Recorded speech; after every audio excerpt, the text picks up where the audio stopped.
गली के नुक्कड़ पर म्यूनिसिपैलिटी की लालटेन रोशन थी।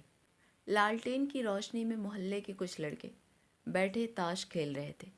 उनमें सबसे बड़ा राजा था। वज़ाक़त से वो आवारा गर्द और लाउबाली नज़र आता था। बड़े बड़े उलझे हुए बाल, फटी हुई बोसीदा कमीज़ और गले में रेशमी रुमाल बंधा था। मिली जुली आवाज़ों के शोर में वो बार बार चीख कर कहता, कहो उस्ताद, कैसा बीमा किया? अबे ये रही बेमगी, वाह मेरी जान, मैं तेरे कुर्बान। सालो, आज तुमको पदा मारूंगा। वो बराबर जीत रहा था। उसके मुकाबले में शामी था। वो दुबला पतला छरीरे जिस्म का लड़का था। आंखों में बला की ज़हानत थी, मिजाज का भी तेज था। एक बार जब राजा ने सबकी नज़रें बचाकर पैर के नीचे छुपा हुआ ताश का पत्ता निकाला तो शामी ने ताड़ लिया। फौरन चिल्लाया, देख लिया साले, ये बेईमानियाँ करते हो। राजा उसके एहतजाज पर खिसियाना सा होकर हंसने लगा। निठाई से बोला, अबे कुछ दिमाग ख़राब हो गया है? शामी ने आंखें निकाल कर कहा, तुमने अभी पैर के नीचे से पत्ता निकाला है। राजा ने धांधली करनी चाहिए। शामी ने जलकर हाथ में दबे हुए ताश के सारे पत्ते फेंक दिए और रोट कर बैठ गया। राजा उसे छेड़ने लगा। साला हारने लगा तो रोने बैठ गया। शामी बिगड़ कर बोला, तुम एक नंबर बेईमान हो, अब कभी तुम्हारे साथ नहीं खेलूंगा। राजा ने त्योरी पर बल डालकर कहा, खेलोगे क्यों नहीं? दाव दे कर जाना पड़ेगा। शामी अकड़कर बोला, देखें कौन माई का लाल दाव लेता है। राजा को गुस्सा आ गया। उसने कहर आलूद नज़रों से घूरकर दुबले पतले शामी को देखा, कड़क कर बोला, अच्छा तो ये बात है, और झपट कर शामी का गिरेबान पकड़ लिया। शामी ने झटका देकर गिरेबान छुड़ाना चाहा। गिरेबान झिर से फट गया। शामी को ताव आ गया। उसने मुंह बिसोर कर राजा की जानिब देखा और तड़ से जन्नाटे का एक हाथ राजा के गाल पर रसीद किया। राजा के कान झंझना उठे। वो तिलमिलाकर शामी पर झपटा और दोनों गुत्थम गुत्था हो गए। लड़कों में खलबली पड़ गई। उन्होंने शोर मचाना शुरू कर दिया। अब वो दो टोलियों में बैठ गए थे। एक टोली राजा की हिमायत में थी, दूसरी ललकार ललकार कर शामी की हिम्मत बढ़ा रही थी। शामी था तो मरियल सा, मगर उसके जिस्म में बड़ा कस बल था। पहले राजा ने टंगड़ी लगाकर पटखनी दी, शामी को गिराया और ऊपर से दबाकर बैठ गया। लेकिन एक बार शामी ने नीचे से किचकिचाकर जोर लगाया। राजा से संभला न गया, धड़ाम से नीचे आ गया। शामी झट उसके सीने पर चढ़ बैठा। गर्दन पर घुटना रखकर दो तीन घूंसे जो दिए तो राजा ची बोल गया, लगा गए करने। उसी वक्त गली में एक साया नुमोदार हुआ। जब वो रोशनी में आया तो लड़कों ने देखा काले साहब आ रहा था। उसकी कमर झुकी हुई थी, कदम बोझल पड़ रहे थे। उसे देखते ही लड़कों ने नारा लगाया, काले साहब। उसने घूर कर देखा और आहिस्ता आहिस्ता चलता हुआ उनके करीब पहुंच गया। राजा और शामी अभी तक गुत्थम गुत्था थे। काले साहब की नज़र पड़ी तो वो उन्हें डांटने लगा। बड़ी मुश्किल से उसने इलाहिदा किया। उनकी कमीज़ जगह जगह से फट गई थी, चेहरे खाक में लिथड़े हुए थे, सांस धूकनी की तरह चल रही थी। धुंधले रोशनी में दोनों का हुलिया भूतों की तरह खौफनाक मालूम हो रहा था। काले साहब ने तीखी नज़रों से देखा और आंखें निकालकर गुस्से से उन पर झपटा। उन्होंने काले साहब को आगे बढ़ते देखा तो घबराकर भाग खड़े हुए। काले साहब को हंसी आ गई। उसने बगल में दबा हुआ अपने चमड़े का बैग संभाला और आगे बढ़ गया। तालियां बजा बजा कर चीखने लगे, काले साहब, टूट गई बोतल, उड़ गया काग। काले साहब। वो चलते चलते ठहर जाता, बार बार लड़कों को डांटता, कभी उनको धमकाने के लिए झपटता। लड़के उसको पलटते देखकर भाग खड़े होते, फिर इकट्ठा होते और तालियां बजा बजा कर छेड़ते। वो दूर तक उसके पीछे शोर मचाते चले गए। लालटेन के नीचे अब सिर्फ राजा, शामी और नौशा रह गए थे। राजा खिसियाना खिसियाना दिखाई पड़ रहा था। वो मोहल्ले के सारे लड़कों का सरगना था और उस वक्त शामी के हाथों सबके सामने उसकी बड़ी किरकिरी हुई थी। उसने अपने बिखरे हुए बाल दुरुस्त किए, जेब से एक मुड़ी तुड़ी सिगरेट निकाली, सुलगाई, दो तीन लंबे लंबे कश लगाए और 1 रुपया निकालकर नौशा से बोला, अबे सिनेमा चलता है? नौशा की खुशी से बाछें खिल गईं। कहने लगा, कौन सी पिक्चर देखोगे? राजा ने शामी की जानिब देखकर कहा। आज तो यार लोग बगदाद का चोर देखेंगे, बाप कसम, ऐसी फर्स्ट क्लास पिक्चर है, लुत्फ आ जाएगा। नौशा ने शामी की सिफारिश की। और शामी को नहीं ले चलोगे? राजा बिगड़कर बोला। देख बे, चलना है तो वैसी बात कर, वरना जा अपनी ऐसी की तैसी में। शामी कुर्राने लगा। देखो जी, तुमको सिनेमा जाना हो तो जाओ, मेरा नाम मत लो, मैं तो घर जाऊंगा। तुम्हारी तरह मैं रात रात भर आवारागर्दी नहीं करता। इतना कहकर वो तो वहाँ से चल दिया। नौशा कहने लगा, अबे सुन तो, राजा ने डांट कर कहा। जाने दे साले को, देख लेना अब कभी उसको साथ नहीं ले जाऊंगा। एक नंबर हरामी है। साले ने गर्दन छील डाली। वो आहिस्ता आहिस्ता अपनी गर्दन सहलाने लगा जिस पर खराश पड़ गई थी। दोनों बातें करते हुए सिनेमा हाउस की तरफ चल दिए।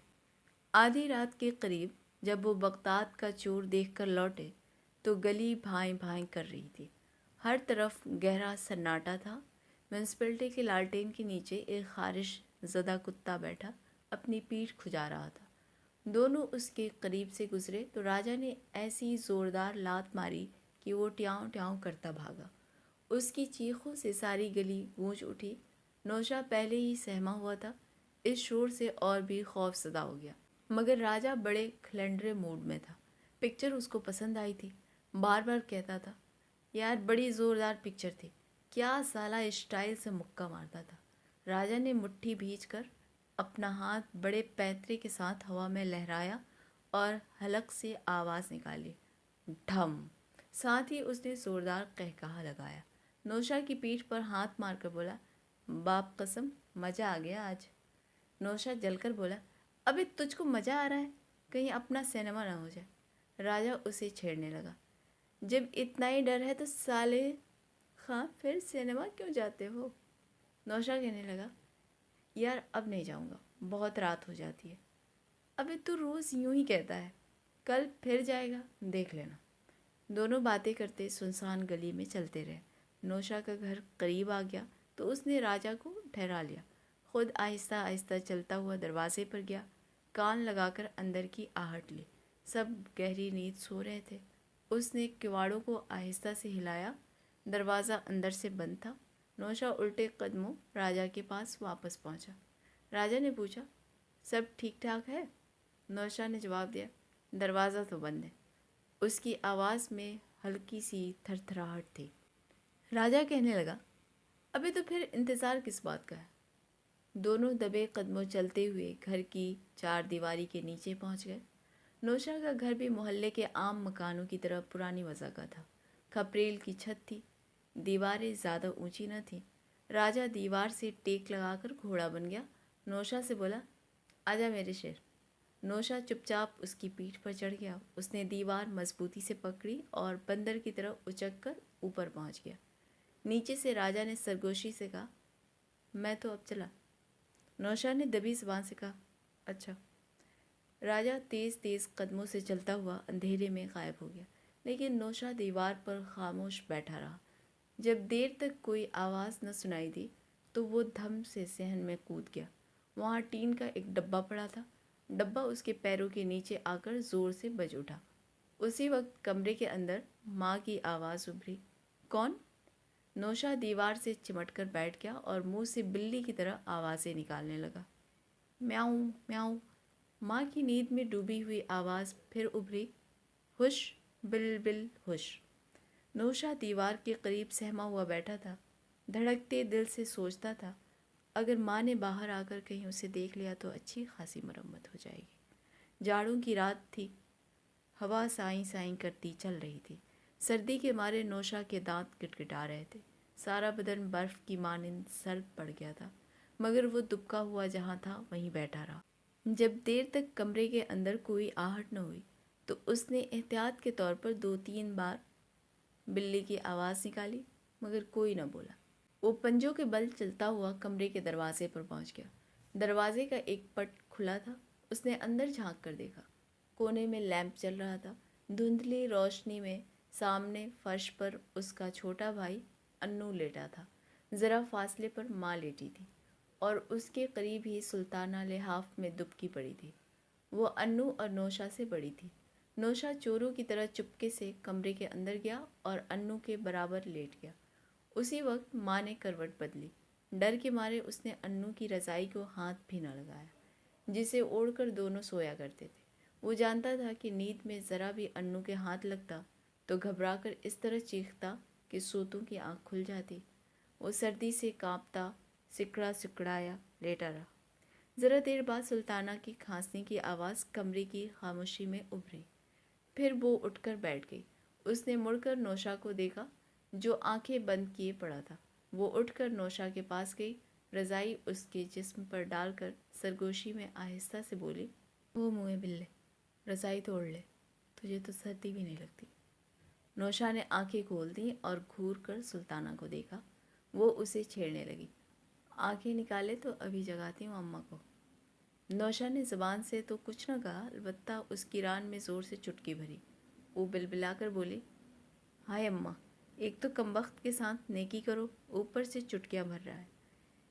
اس دفعہ سلطانہ کی آواز کسی قدر اونچی تھی، مگر ماں گہری نیند سو رہی تھی۔ اس نے کروٹ بھی نہ لی۔ نوشا نے ڈر کے مارے چوں بھی نہ کی، آنکھیں بند کیے چپ چاپ پڑا رہا۔ جب سلطانہ اٹھ کر جانے لگی تو وہ جل کر بڑبڑایا، حرامزادی۔ سلطانہ نے اس کی گالی سن لی تھی، مگر اب وہ اس سے الجھنا نہیں چاہتی تھی۔ اس روز جب وہ ورک شاپ پہنچا تو دیر ہو گئی تھی۔ پھاٹک پر چوکیدار گل خاں بیٹھا ناک میں نسوار چڑھا رہا تھا۔ دیکھتے ہی بولا، ہو تم اتنی دیر سے آتا ہے؟ سیٹ بہت گرم ہوتا ہے، جاؤ جلدی جاؤ، نہیں تو۔ فوراً ہی اس کو چھینک آ گئی، پھر کئی چھینکیں آئیں۔ اس کی بقیہ بات چھینکوں کی نظر ہو گئی۔ نوشا چھپاک سے احاطے میں داخل ہو گیا۔ اندر پہنچتے ہی اس نے چاروں طرف چوکنا نظروں سے عبداللہ مستری کو دیکھا، مگر وہ کہیں نظر نہ آیا۔ وہ موٹروں کی مرمت کرنے والے ورک شاپ کا مالک تھا۔ کاریگروں کو سزا دینے کے معاملے میں دور دور تک اس کا شہرہ تھا۔ نوشا ادھر ادھر دیکھتا بھالتا شیڈ کے نیچے پہنچ گیا، جہاں دوسرے کاریگر کام کر رہے تھے۔